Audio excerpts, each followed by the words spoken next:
Vamos mudar de assunto aqui. Um aluno que matou a facadas uma professora em uma escola de São Paulo está internado em uma unidade da Fundação Casa, na capital. O jovem de 13 anos confessou ter cometido esse atentado, o que deixou ainda outras 4 pessoas feridas. No depoimento dele, ele disse ter cometido esse crime por ter sido alvo de bullying em ao menos 3 escolas onde estudou. E é para falar sobre esse caso tão complexo que a gente convida agora para a nossa programação a advogada criminalista Marina Coelho Araújo. Ela é conselheira do Instituto dos Advogados de São Paulo. Conselheira, muitíssimo obrigada pela sua presença. Bem-vindo aqui à nossa programação. Muito obrigada, Stephanie. Bom dia para você e para todas as pessoas que nos assistem. Um prazer estar aqui hoje. O prazer é todo nosso em recebê-la.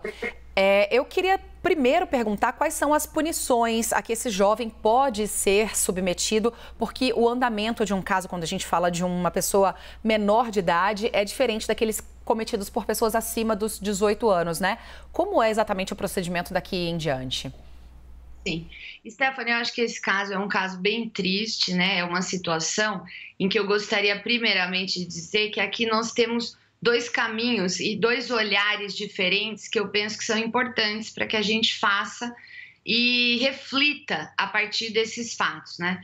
Nós temos a questão do ato infracional, porque um adolescente como ele tem 13 anos, então pelo Estatuto da Criança e do Adolescente, ele é um adolescente e ele vai responder por um ato infracional. Então, a especialidade é justamente essa. Quando abaixo de 18 anos, a imputabilidade não é completa, ele é inimputável, né? Então, ele não vai responder pelo crime, ele vai responder pelo ato infracional. E tem todo um procedimento seguindo o ECA que vai ter que ser seguido nesse caso.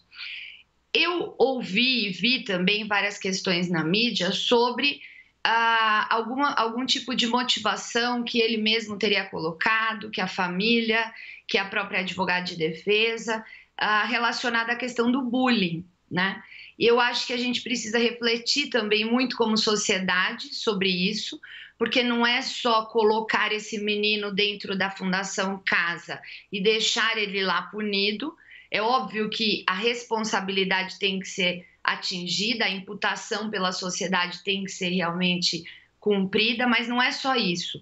Nós precisamos olhar para essa questão das escolas, para o respeito. O ECA, o Estatuto da Criança e do Adolescente, ele obriga o Estado e a sociedade a respeitar a individualidade dos adolescentes. E olhar para essa questão do bullying e a falta de respeito e a falta de individualidade nas escolas também é uma reflexão que a gente deve fazer como sociedade.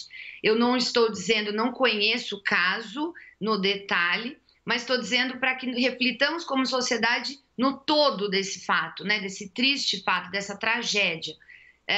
Esse adolescente ele vai ter que ser punido por um procedimento que vai girar em torno da justiça da criança e do adolescente. Ele vai ser punido por um ato infracional e, a partir disso, ele individualmente vai cumprir essa pena e como a gente chama, essa apreensão de adolescente na Fundação Casa.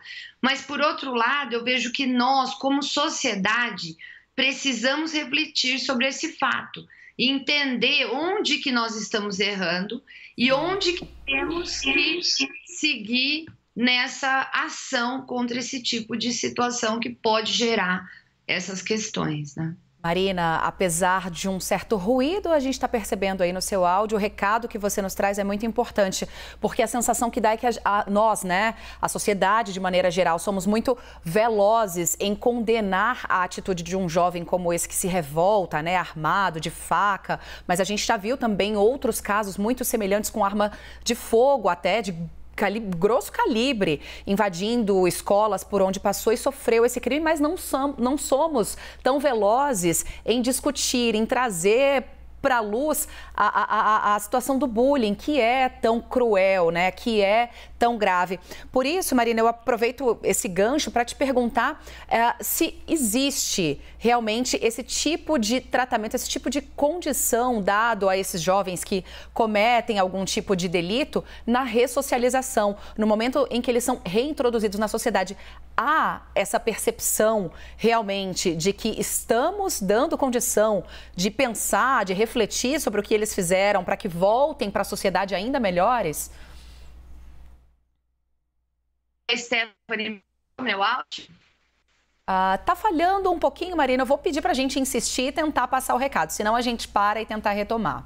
Tá bom.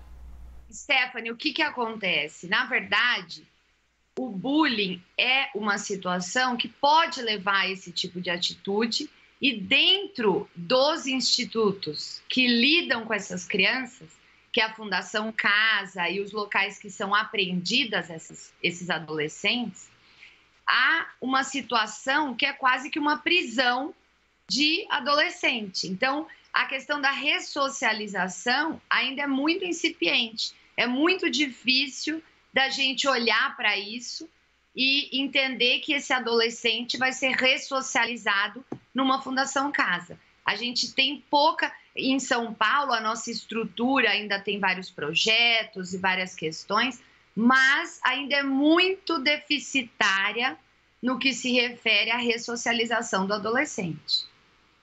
Marina, e queria ouvir também a sua opinião, porque sempre que um caso como esse vem à tona, né, um caso emblemático, cruel, com tantas nuances, uma das discussões que vira e mexe, reaparece, é a respeito da maioridade penal, né? Esse adolescente de 13 anos de idade cometendo, né, um delito como esse, um crime como esse, em que infelizmente perdemos uma vida de uma professora, numa profissão tão digna, né, e tão pouco valorizada ainda, mas é uma discussão que volta à tona e eu queria te ouvir também a respeito dela. Olha, Stephanie, eu vou colocar aqui de uma forma muito peremptória. Eu sou totalmente contrária à redução da maioridade penal. Existe uma razão de ser para que efetivamente a gente não condene um adolescente de 13 anos como a gente condena uma pessoa, um adulto de 30. Então, a ideia justamente é cuidar da sociedade. Reduzir a maioridade penal significa fazer o que eu disse no começo, que a gente não deveria. É entender que essas pessoas têm que estar excluídas do convívio social e que de forma nenhuma podem estar acolhidas.